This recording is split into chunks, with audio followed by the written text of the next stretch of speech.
À Singapour, le géant Google a justifié son choix pour la Polynésie française, un territoire identifié comme point stratégique de connexion entre l'Australie, les États-Unis et l'Amérique du Sud. Lors de son séjour sur place, le président Mwetai Brotherson a longuement échangé avec les responsables sur le projet d'installation. Le reportage de notre envoyé spécial, Thomas Chabrol. La Polynésie française en passe de devenir encore plus connectée au monde. Au siège de Google Singapour, les projets de câbles sous-marins restent très confidentiels.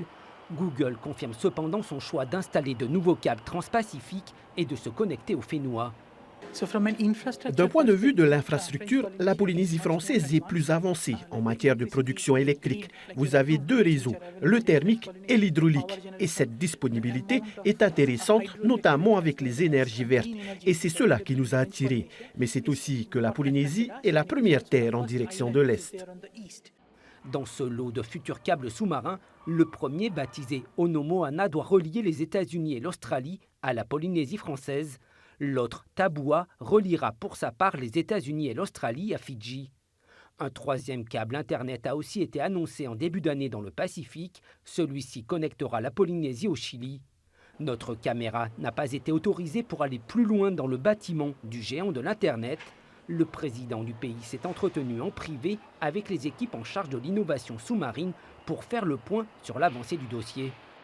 Les mesures bathymétriques sont en cours d'achèvement et nous sommes en discussion sur les mécanismes de licence. Deux aspects, les aspects justement réglementaires par rapport au code des postes et télécommunications. Donc ça c'est en bonne voie, c'est un effort conjoint entre les services du pays et l'opérateur historique, donc OPT Onati. Entre Google et le pays, l'intérêt est d'être gagnant-gagnant.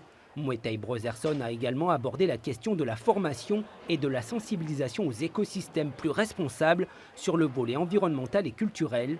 Sur le plan technique, le débit Internet à l'international sera beaucoup plus important, un facteur d'attractivité indéniable pour le pays. Ça incite des opérateurs, ça incite des acteurs du numérique à venir s'installer chez nous, puisque auparavant ils avaient un peu de mal à l'envisager vu la capacité actuelle que nous avons. Le Fénois, futur hub numérique, avec 5 nouveaux câbles au départ de Tahiti, la connexion au reste du monde sera garantie. Et en cas de blackout du câble Onotua, comme cela s'est déjà produit, le débit sera assuré. Le petit frère Manatua ne peut pas satisfaire seul la demande sans cesse croissante d'Internet en Polynésie.